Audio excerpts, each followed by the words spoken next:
Assalamu alaikum. Welcome to mathematics. I am your teacher Muhammad Jamshed. Today I will teach you first 5 examples of chapter number 1.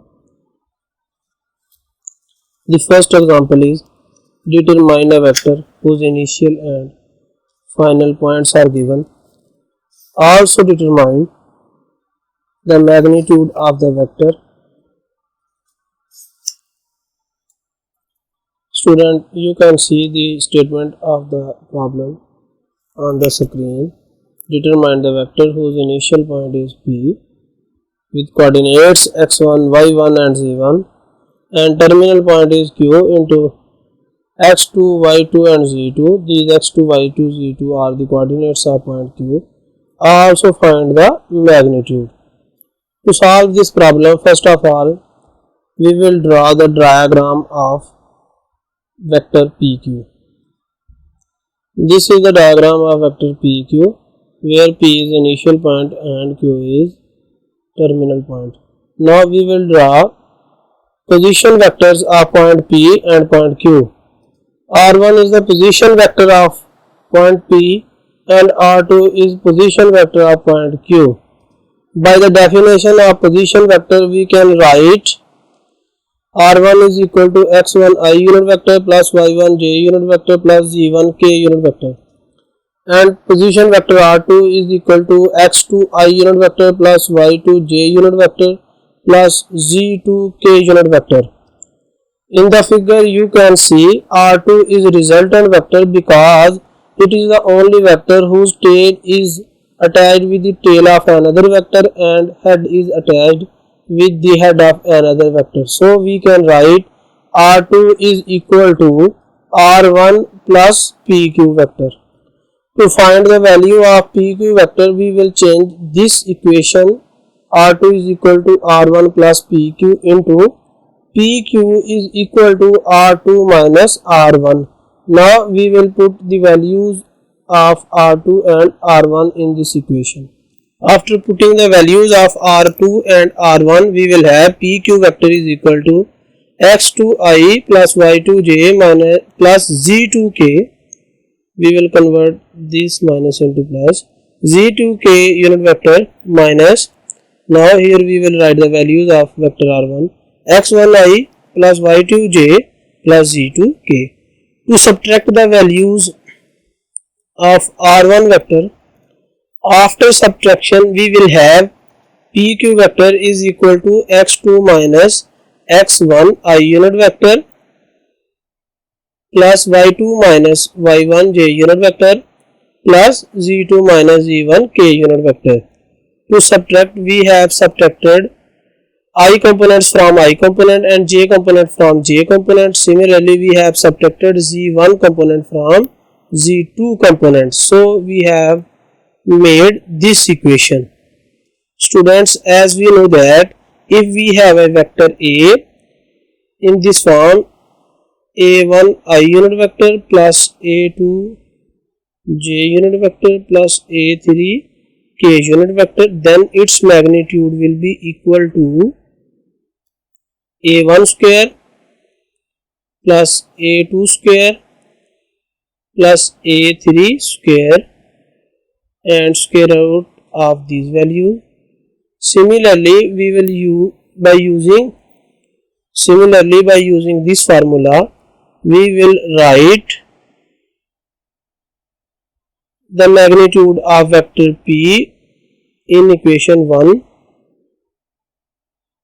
PQ is equal to x2 minus x1 square plus y2 minus y1 whole square plus z2 minus z1 whole square and square root of all these values. This will be the magnitude of vector PQ. By using this equation number 1, we will find equation of vector if the initial point and terminal points are given. To find the vector, we will subtract value of first point from the second point, as we have subtracted x1 from x2, y1 from y2 and z1 from z2. Remember that P is first point, initial point, Q is terminal point, and to find the vector we will subtract components of first point from the component of second point or terminal point. And to find the magnitude of the vector we will use this formula and this formula according to the situation. Students, here is the statement of second example.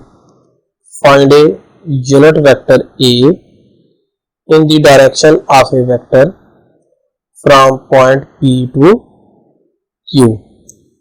First of all, we have to find a vector PQ, then its magnitude.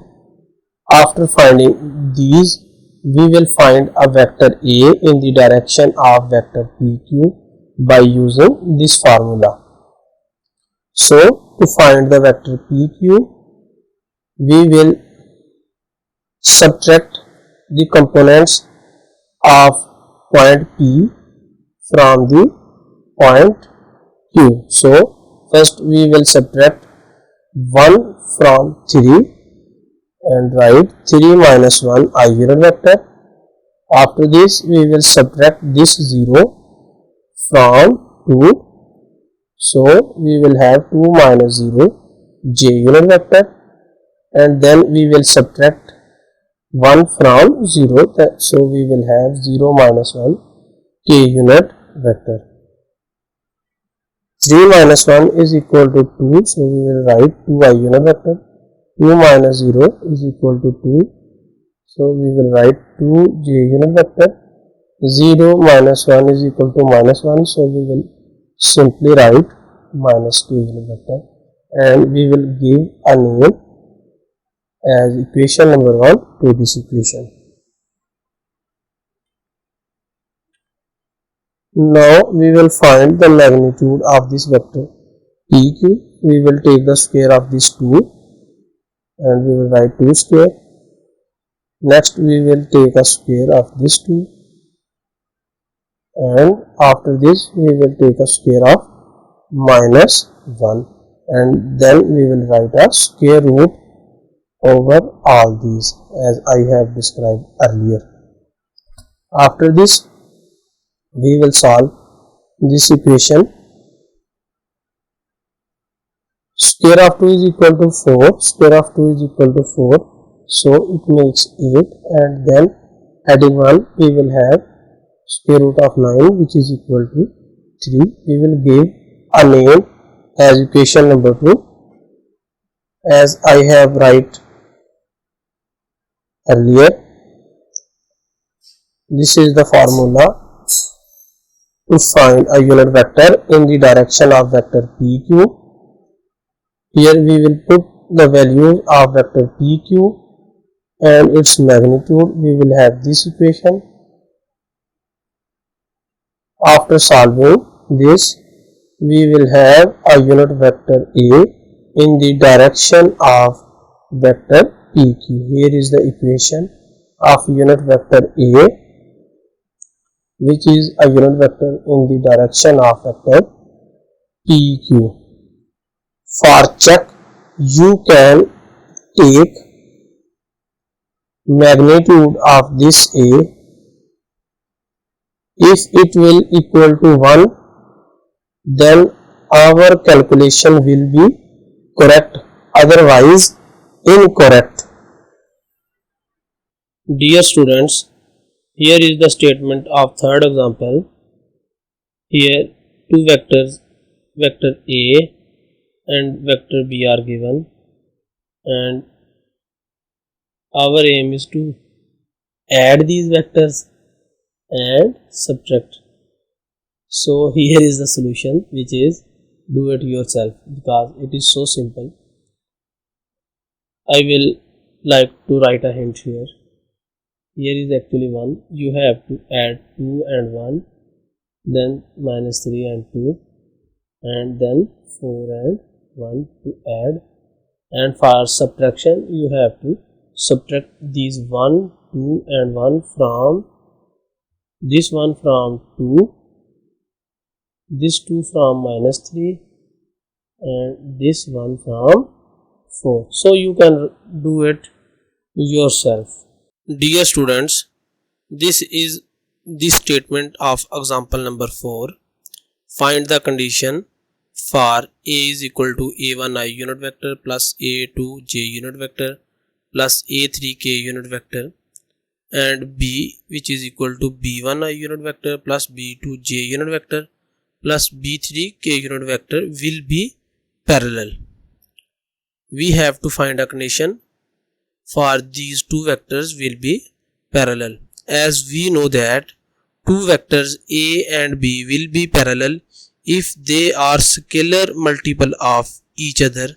So we write this statement as this statement or equation number 1, b is equal to ma is the condition for two vectors a and b can be parallel.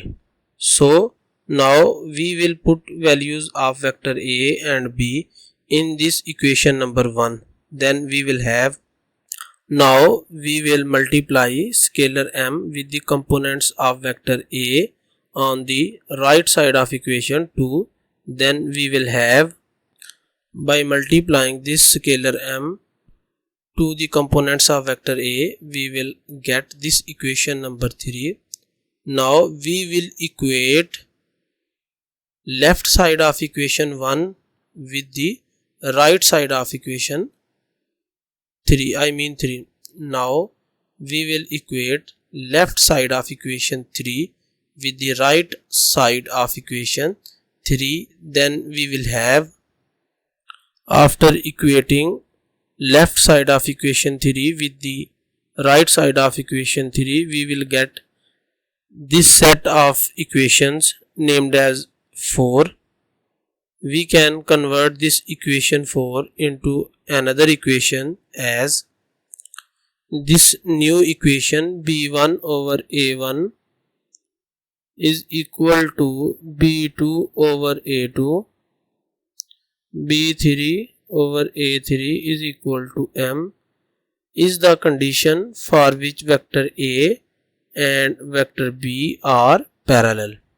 We have derived this equation by dividing this a1 on the left side. Similarly, we get, dear students, this is the statement of example number 5. Three vectors are given, r1, r2 and r3, and we have to find magnitude of the vector r1 plus r2 plus r3. To solve this problem, first of all, we will find a vector r1 plus r2 plus r3. Then we will find magnitude of this vector r1 plus r2 plus r3. We can find this vector r1 plus r2 plus r3 by adding the vectors r1, r2 and r3. Now we will add these vectors by algebraic methods.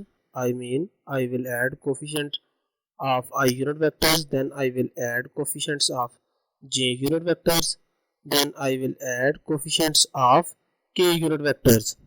Students, this is how we can add coefficients of I, j and k unit vectors. Now we will simplify these. Students, finally we have find the vector r1 plus r2 plus r3. Now we will find the magnitude of this vector.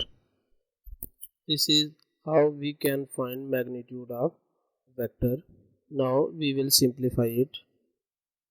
We will do a step more. Finally, this is the magnitude of vector r1 plus r2 plus r3. These were the 5 examples in chapter number 1. Thank you for watching this video.